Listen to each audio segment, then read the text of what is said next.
On the 27th of March, the Zimbabwean government declared the COVID-19 pandemic a national disaster, forcing it to shut down most businesses except those classified as essential services. These included food and health industries, among others.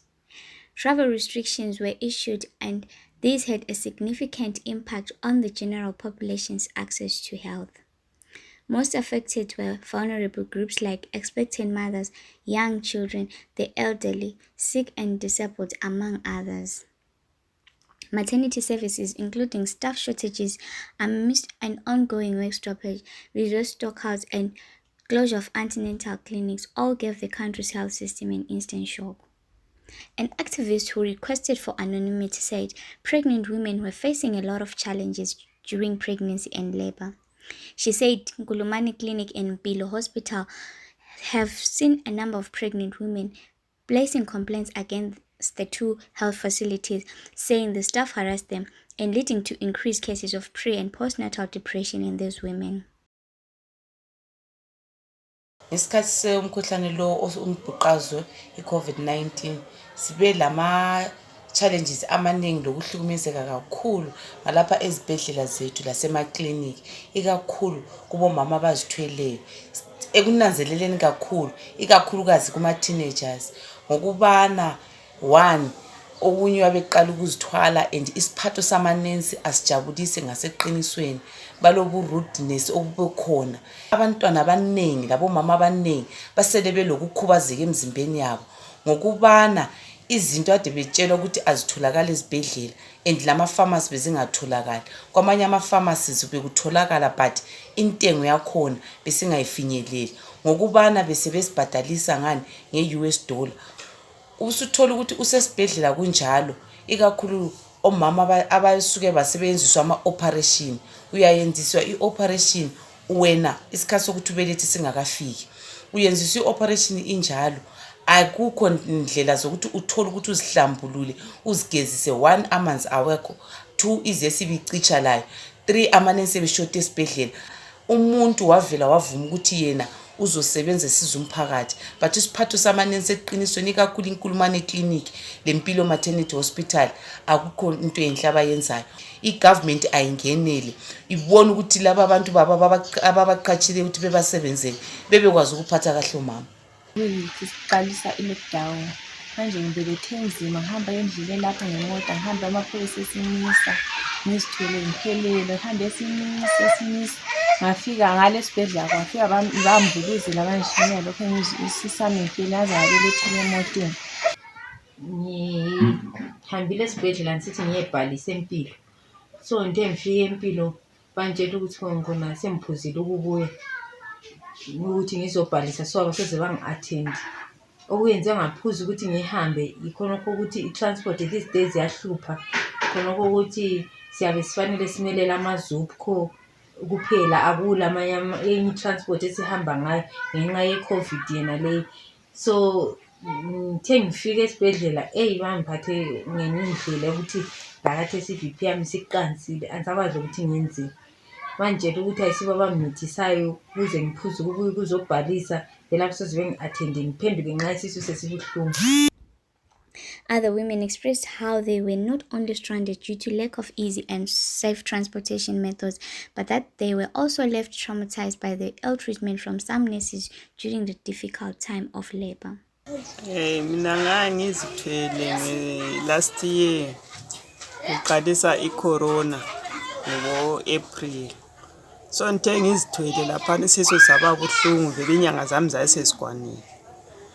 These isisu sesiqalisa ukuba buhlungu, ngazama ukufonela ama-ambulance ayengafoneleki nge-situation eyayikhona. Ngagcina ngidinga i-taxi, ngidinga i-taxi ukuthi ingihambise Empilo ukuyabeletha. Ama-road block njengoba i-COVID nxa iqalisile, so i-lockdown endleleni lapha kuyabe kunzima ukuhamba kwangikhona.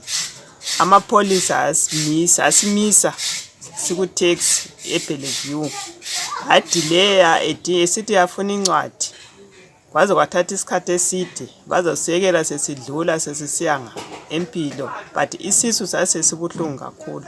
Sifika Empilo ngale lakho amalayini angikhona abempilo labo bayalimisa phandle ukuthi qalani liteste khona ngapho lithi nibabambabambe abagijimi ukuthi bayenze masinyane ngoba isisu sase sikuphuthuma ukuthi uphushe but bona bathatha isikhathi sabo eside sitebeke sebeziseva laphana vele kwasokulethi umntwana ngathi ngumzala wasihle waphuma njani esefile ngalesa sikhathi sabathola maseside ku strike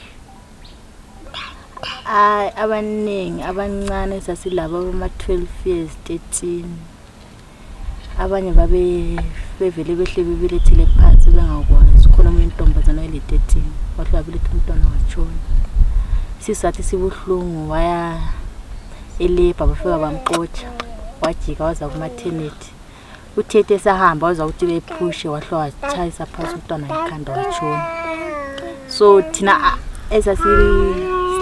bengale belindele so besebenza ukuthi bencedane isikhathi bebelethisana bethola umuntu sebelethile. When interviewed, nurses said although they are doing nursing out of passion, the salaries are demotivating. They also expressed that they have been going on strike because they cannot get personal protective equipment, PPE, in the middle of the coronavirus pandemic. The challenges that I've encountered on the job lately is the high influx of patients. During this COVID era that we're in, patients are not being seen either in the clinics or in the hospital. So now that it's now open, we're having a huge number of patients coming into the hospital. And also there's the shortage of resources, which has been a long-standing problem anyway. Shortages of gloves, shortages of PPE especially. It's not even shortage of it, it's non-existent.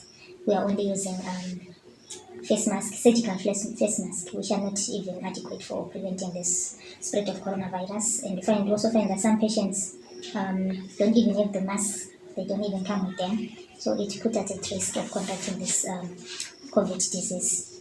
And our immediate supervisors, they are not even appreciative of what we do. Even the patients themselves, some of them, they're not even appreciative. Even the relatives, who people just think you are not doing our job. But there's instances that you did it, though appreciate. So I don't feel valued in my job.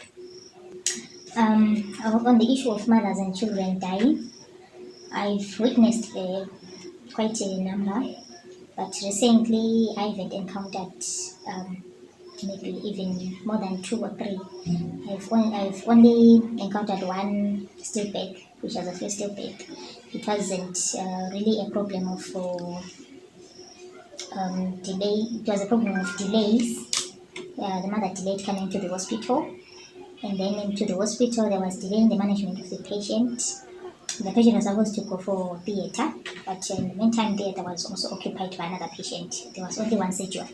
So by the time she went there, the baby was already, they'd already passed away. So I'm on the job because of passion. I like doing what I do. A sonographer explained the necessity for every woman to carry out an ultrasound scan during pregnancy. He explained why many women lose their babies and why they should make sure they get one or more ultrasound scans during pregnancy. In general, when a woman is pregnant, she's expected to be receiving a lot of health care throughout her pregnancy. Key to the health care is monitoring the woman's health and the baby's health throughout the pregnancy. So we noticed that one of the important ways of monitoring the baby's health, the baby's progress in terms of growth in the uterus, is using ultrasound scans. So basically, when a woman is pregnant, she's expected to have at least 3 ultrasound scans during the pregnancy. The first scan is done within the first 3 months, which we call the first trimester of the pregnancy, where we check whether the pregnancy is actually developing in the right place, and we get to estimate when the baby is likely to be born. And usually when we do it within this first 3 months of the pregnancy, we get dates that are quite accurate, with an error range of about 7 days or so. And then after that scan, the next scan that a woman is supposed to have when she's pregnant is done between 20 to 24 weeks. This is when the pregnancy is about 5 to 6 months old. we call it a fetal anatomy study. This is where we are now assessing the baby, to check that development is continuing normal and the baby is gaining weight and the baby has all the structures or the body parts that we expect, and they are well developed. So we do that scan between 5 to 6 months. And then we are supposed to have at least another scan done at about 8 months. That's about 32 to 34 weeks there. This is now the third trimester or the last stage of the pregnancy. It's usually known as a growth scan. We're assessing how is the baby growing, how much weight does the baby have at this stage, and also at that point we can get to check ukuthi umntwana vele uhlezi njani. The baby's position to say, is the mother likely to have a normal delivery because the baby is in a position where the head is close to the cervix. The Chief Executive Officer from Mpilo Hospital, Professor Solwayo Ngwenya, whom some call the prophet of doom at the beginning of COVID-19 pandemic in Zimbabwe, still stood by his statement that if people relax, they will perish. He is also advocating for better health care in public hospitals and has been at the forefront of cautioning people on the dangers of not adhering to COVID-19 regulations. I'm pleased to say that at Mpilo Hospital, the cases of negligence have really gone down. We have had over the years taken quite drastic steps to reduce any form of negligence for our patients. And those patients that indeed are deemed to be negligent, we always have an in-house continuing educational and corrective measures against those people who may endanger patient lives.